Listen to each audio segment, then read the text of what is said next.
Olá, todos e todas. Eu sou Vilma Ramos, sou nutricionista, sanitarista e estou na coordenação de Segurança Alimentar e Nutricional Sustentável da Secretaria Estadual de Saúde. Nós vamos conversar um pouco hoje sobre as ações de segurança alimentar e nutricional na atenção primária da saúde no contexto da Covid-19. Essa é uma das aulas que compõe um protocolo comentado da atenção primária em saúde do estado de Pernambuco. Então, para contextualizar o momento que a gente está vivendo, no contexto da pandemia da Covid-19, é um estado de emergência de saúde pública no Brasil e no mundo, não é? Por conta da pandemia da Covid-19. E essa situação, ela exige algumas tomadas de decisões com medidas articuladas, dentre elas, as ações voltadas para a segurança alimentar e nutricional, porque comer direito é um direito de todos e está previsto na nossa Constituição. Então, nesse contexto, os segmentos mais vulneráveis da nossa população, tanto economicamente, social, biologicamente, essa população se torna ainda mais vulnerável nessas situações de emergência sanitária e social, podendo levar à fome, desnutrição e outras carências nutricionais e má nutrição.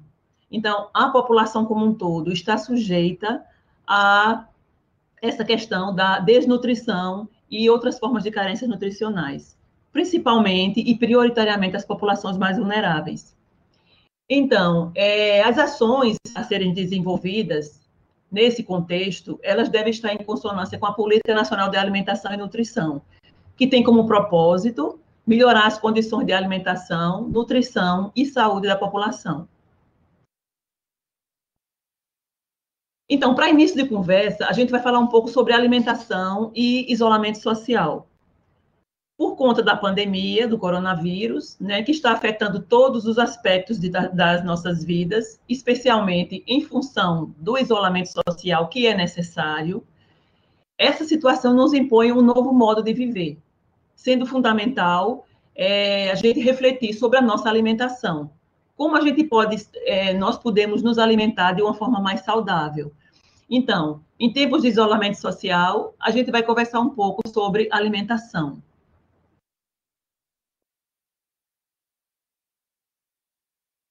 Algumas ações, elas precisam ser fortalecidas e aprimoradas no contexto da atenção primária em saúde.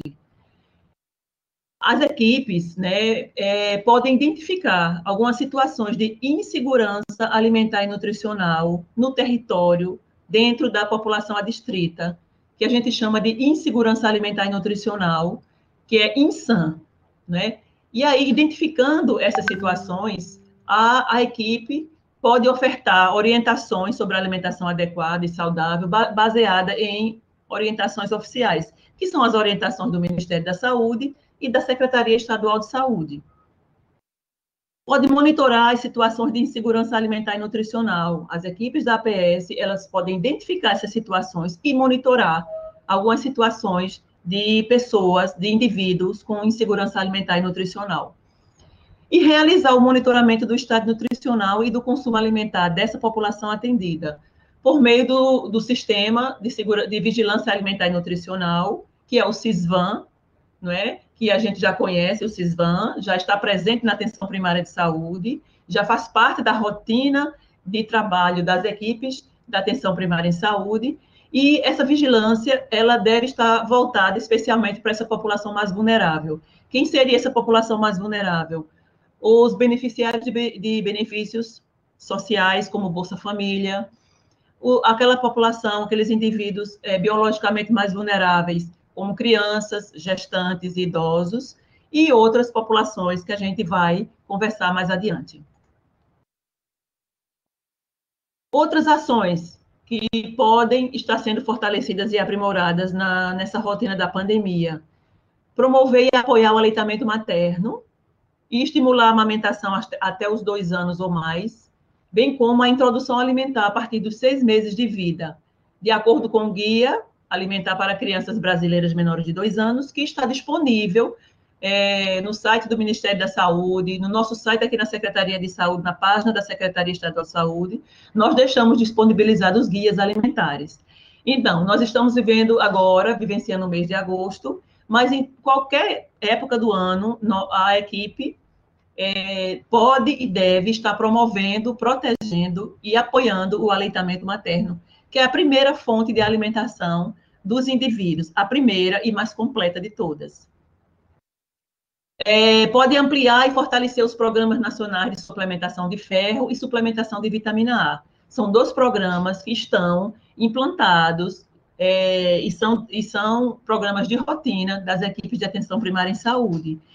Tanto o programa de suplementação de ferro para crianças e gestantes, como a suplementação de vitamina A para crianças de 6 meses a menores de 5 anos de idade. Essa suplementação é realizada na atenção básica também. Por que ela é importante? Porque a vitamina A, ela confere uma imunidade extra para as crianças, tanto para as questões virais, né, como sarampo, e também para o coronavírus. Então, dá uma imunidade extra para as crianças que recebem a suplementação de vitamina A para qualquer tipo de virose. Está comprovado a questão do sarampo. A questão do coronavírus ainda não tem avaliação sobre isso, mas é importante que as crianças menores de 5 anos, de 6 meses a 59 meses, estejam com o calendário atualizado de suplementação de vitamina A. E também promover ações educativas para consumos de alimentos adequados e saudáveis, de acordo com o Guia Alimentar para a População Brasileira, que é o nosso instrumento de educação alimentar e nutricional, e está disponível para toda a população. E o que é que diz o Guia Alimentar? O Guia Alimentar para a população adulta, né, e também para a população infantil, menor de 2 anos, que foi lançado recentemente. O Guia Alimentar para a População Brasileira, ele estimula o consumo de comida de verdade, além de ter orientações para a autonomia e a escolha dos alimentos mais saudáveis. Então, esse guia está disponível para a população como um todo. Ele traz 10 passos para a alimentação saudável, que serve como norte, né, para uma alimentação mais saudável. São 10 passos que nós podemos estar observando para que nós tenhamos uma alimentação mais saudável. Mas esse guia também ele traz 4 regras de ouro, que é: faça dos alimentos in natura ou minimamente processados a base da alimentação. O que é um alimento in natura? É um alimento que não sofreu benefícios da indústria. Ele não recebeu produtos químicos. Ele não foi industrializado. Então, é uma fruta que a gente consome, é um vegetal que a gente consome. Como ele vem da natureza, ele é considerado in natura. E o minimamente processado, ele é o alimento que sofreu poucas interferências. Ele foi descascado, ele foi fatiado. Então, é um alimento minimamente processado. Precisamos fazer desses alimentos a base da nossa alimentação. Utilizar óleo, gordura, sal e açúcar em pequenas quantidades com moderação, porque esses produtos, né, esses alimentos, esse grupo de alimentos, ele traz sabor para os alimentos, mas ele deve ser usado moderadamente. Limitar o consumo de alimentos processados. O alimento processado é aquele que foi para a indústria, ele sofreu um processamento, ele recebeu algum tipo de conservante, não muitos, é tipo o milho que foi enlatado. Então, ele recebeu sal para conservar mais tempo, para que ele dure mais tempo. Então, ele é considerado um alimento processado. E, por fim, evitar o consumo de alimento ultraprocessado. É aquele alimento que recebeu vários tipos de aditivos químicos, de corantes, conservantes. Então, se você olhar no rótulo e ver que aquele rótulo, aquela caixa ou aquela lata possui mais de 5 aditivos na sua composição, que foi fornecido pela indústria para aquele alimento durar mais tempo, ele passou a ser um alimento ultraprocessado. E nem é considerado mais um alimento, ele é um produto industrializado. Ele não é mais considerado um alimento pela sua composição. Então, outras ações que a gente pode estar fortalecendo e aprimorando na época de pandemia, né? A equipe precisa atentar para as doenças crônicas, as doenças crônicas não transmissíveis, como doenças cardíacas, diabetes, hipertensão arterial, obesidade, elas são fatores de risco para a Covid-19. Então, o indivíduo que possui essas doenças crônicas, ele tem mais chance, ele está mais susceptível para a forma mais grave do Covid-19. Então, a equipe, como um todo, precisa estar atento para os indivíduos com essas doenças crônicas, né, que são portadores dessas doenças crônicas na atenção básica. Orientar esses indivíduos, né, para que o consumo de sal e açúcar, ele pode agravar essas doenças crônicas. Então, como a gente falou, de acordo com o guia, o sal e açúcar, eles devem ser usados com moderação, em pequenas quantidades. Porque o consumo de sal, o consumo diário de sal por pessoa, não deve ultrapassar uma colher de chá. Uma colher de chá é uma colher pequena, né? É aquela colher pequena que a gente usa para mexer o chá. Então, o consumo diário, a nossa orientação, a orientação do guia alimentar é que esse consumo não deve ultrapassar uma colher de chá. Já o consumo de açúcar por pessoa não deve ultrapassar 2 colheres de sopa. A colher de sopa é aquela colher maior que a gente, logicamente, utiliza para uma refeição maior. Então, não deve ultrapassar 2 colheres de sopa. E aí a gente ainda tem que considerar o sal e o açúcar que estão presentes nos alimentos industrializados. Então, a gente precisa estar atento. Por isso que a gente tem que limitar o número de alimentos industrializados, a quantidade de alimentos industrializados, porque ele contém muito sal e muito açúcar. E estimular o uso de temperos naturais para realçar o sabor dos alimentos. Então, vale a pena investir nas nossas refeições, ao realçar o sabor com temperos naturais. Que a gente pode citar alguns exemplos: o orégano, a hortelã, salsa, coentro, cebolinha, alecrim, manjericão. Então, são alguns tipos de temperos naturais que dão sabor aos alimentos e a gente pode reduzir a quantidade de sal que a gente utilizaria nesses alimentos e proporcionando mais saúde. E com relação à alimentação e imunidade, muitas vezes, algumas notícias, algumas informações que a gente ouve e vê na internet não são informações verdadeiras. Então, às vezes, circulam informações que tem alimentos que previnem a Covid-19, que eles são alimentos milagrosos. Não existem alimentos milagrosos. Existem poucas evidências ou recomendações sobre a relação de alimentação e Covid-19. No entanto, a gente sabe que se a gente tiver com um estado nutricional adequado, se a gente tiver com uma boa hidratação, essa condição, ela contribui para a manutenção e recuperação da nossa saúde. Isso para o coronavírus ou qualquer tipo de doença. Se a gente tem uma alimentação saudável, equilibrada em todos os nutrientes, sobretudo naqueles micronutrientes, que são os minerais e as vitaminas, quando a gente realiza isso de forma habitual, então, realiza todos os dias na rotina. Não é fazendo da alimentação saudável só um dia no ano e o resto do ano a gente consome ultraprocessado. Não. A gente precisa fazer a base da nossa alimentação, uma alimentação saudável. Então, se a gente faz isso de forma habitual, a gente nós condicionamos o nosso sistema imunológico, ele fica mais eficiente e a gente corre menos risco de adoecimento. Então, só para relembrar e reforçar, não existe um alimento milagroso, não existe um suco detox que vai nos conferir uma imunidade extra. A gente precisa fazer a alimentação saudável à base da nossa alimentação. Isso sim, vai conferir um sistema imunológico eficaz. Com relação à hidratação e imunidade, também existe relação da hidratação com a imunidade adequada. É fundamental manter uma boa hidratação. Uma hidratação adequada, ela é uma forte aliada para o funcionamento das células, inclusive durante as infecções virais. Então, a gente precisa manter o nosso corpo hidratado. O que seria uma hidratação adequada? A quantidade de água necessária por dia depende de vários fatores. A nossa idade, o peso, a atividade física. Então, assim, cada indivíduo ele vai ter uma demanda da quantidade de água.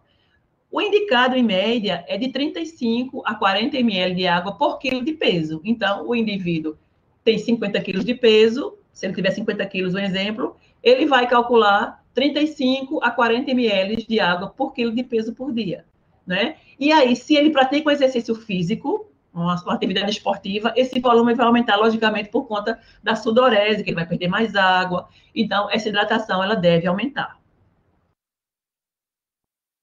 Com relação à suplementação de vitamina D e Covid-19, foi uma informação também que circulou muito na internet. As pessoas correram para as farmácias para comprar medicação, né, suplemento de vitamina D, para conferir imunidade. Então, assim, a literatura científica atual, ela traz evidências sobre o uso da suplementação da vitamina D no contexto das doenças respiratórias, pneumonia e outras doenças respiratórias. Contudo, nos documentos que foi identificado, apenas ele hipotetiza, quer dizer que ainda é uma hipótese, não há nada conclusivo com relação ao possível efeito da vitamina D como agente profilático da Covid-19, como prevenção. Não foi identificado nenhum estudo clínico que avaliou e observou esse efeito na prática.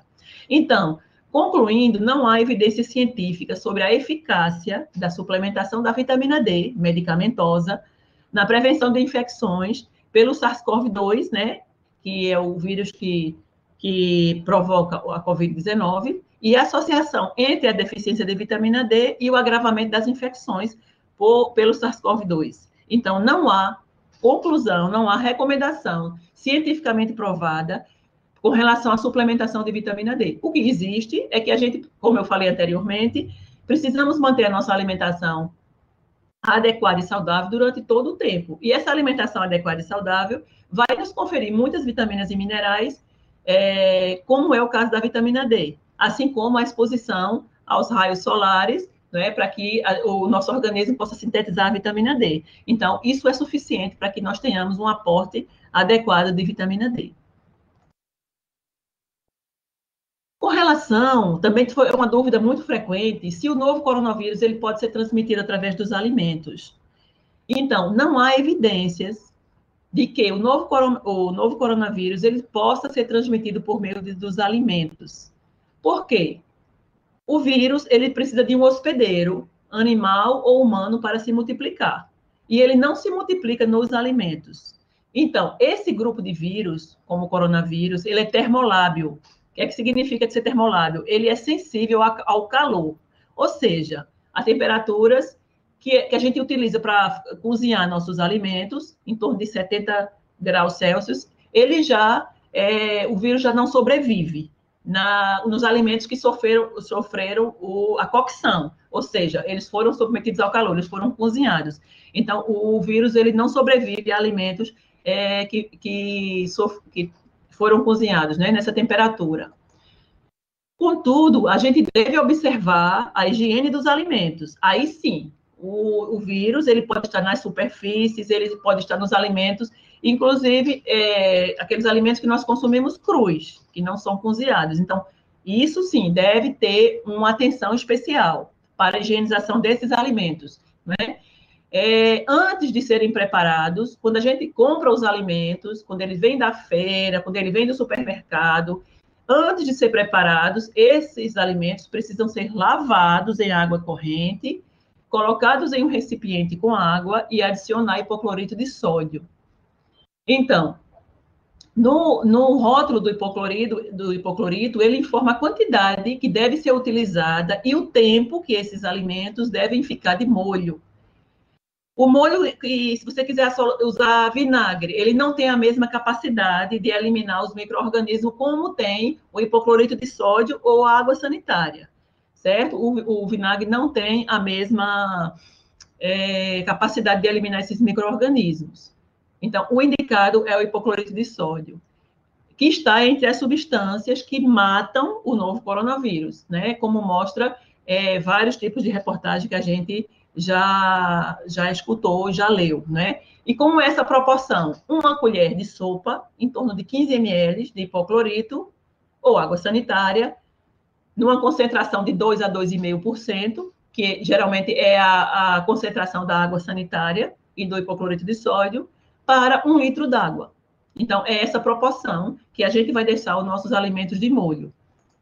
Então, só recapitulando a higienização dos alimentos, os alimentos frescos, que é aquele que a gente consome sem cozinhar, os alimentos in natura, eles devem ficar de molho, né, numa solução de 1 colher de sopa de água sanitária ou hipoclorito para 1 litro de água durante 15 minutos, certo? E para as embalagens que a gente traz do supermercado, dos alimentos, é 1 medida de água sanitária para 3 medidas de água. Então, a gente faz a desinfecção das embalagens plásticas ou embalagens de papelão, que são os alimentos industrializados. Então, só para recapitular esse passo a passo, para a gente higienizar frutas, legumes e verduras.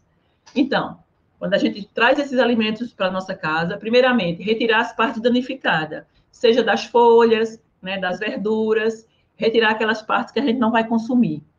Lavar em água corrente, se forem folhosos, lavar cada uma folha separadamente. Colocá-los numa solução de água clorada, conforme a diluição que a gente falou, 1 colher de sopa para 1 litro de água.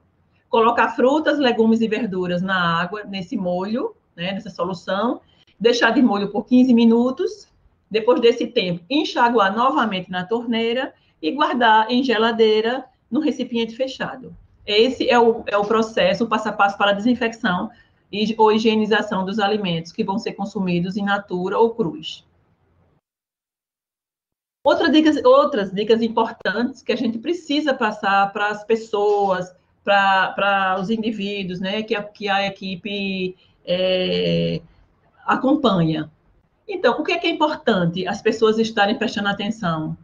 Procurar fazer as refeições nos mesmos horários, mantendo uma certa regularidade. Se a pessoa está se alimentando em casa, nesse momento de isolamento, então, procurar fazer as alimentações no mesmo horário, manter uma regularidade, não ficar beliscando entre as refeições, nos intervalos. Isso vai ajudar a controlar o que a gente come e evitar que a gente possa ficar com sobrepeso e obesidade nesse período de pandemia, que é o que está acontecendo, né? Nós estamos mais em casa, as pessoas estão fazendo menos atividade física, estão mais paradas, estão se alimentando mais, né? Estão comendo mais por conta da ansiedade e outros fatores. Então, assim, essas dicas vão ajudar a gente a controlar mais ou menos o que a gente come.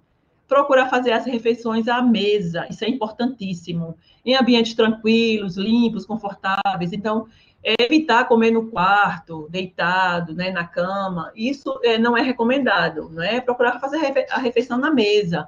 Evitar se distrair com a televisão e o celular durante as refeições. Prestar atenção na comida e no que a gente está consumindo.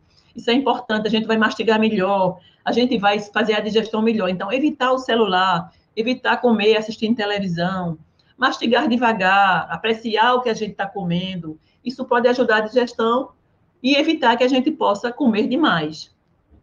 E também continuar fazendo as refeições com as pessoas da nossa família, as pessoas que moram com a gente, né?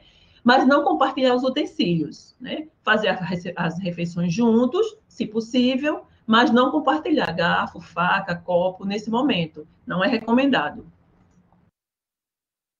Com relação à atividade física e à Covid-19, a gente falou já anteriormente. A prática da atividade física, ela contribui para a prevenção e proteção das doenças crônicas não transmissíveis. Então, tem algumas atividades que a gente pode fazer de casa. Quem mora em apartamento, quem mora em casa, a gente pode fazer atividade física em volta da nossa casa, subir e descer escada, né? Fazer algum tipo de adaptação da atividade física, contudo que a gente não fique parado totalmente, né? Isso vai reduzir significativamente as chances de se desenvolver câncer de mama e de colo, diabetes, cardiopatia, acidente vascular cerebral, e contribui para a proteção e melhoria do nosso sistema imunológico também, a atividade física, além de nos dar prazer, né, bem-estar. Com a atividade física, ela produz hormônios que nos dão prazer e bem-estar. Manter a rotina, essa rotina pode contribuir para benefícios psicológicos, né? E sensação de bem-estar e funções cognitivas. Então, é importante manter a atividade física mesmo que seja aquela que a gente pode desenvolver em casa, né? Uma caminhada em volta da casa, como a gente falou anteriormente. Com relação a hortas domiciliares, ela é uma importante estratégia, né, para estimular e incentivar as pessoas para a criação de hortas domiciliares. Elas podem ser feitas em casa, plantadas nos quintais, em vasos, em muros, em varandas, para quem tem um espaço pequeno. É uma oportunidade de se obter, a baixo custo, uma quantidade razoável de alimentos saudáveis. Então, aqui a gente vê algumas fotos de algumas hortas de alguns produtos que podem ser plantados nessas hortas, como temperos, né? Como a gente falou inicialmente, temperos que podem ser usados na própria nossa alimentação.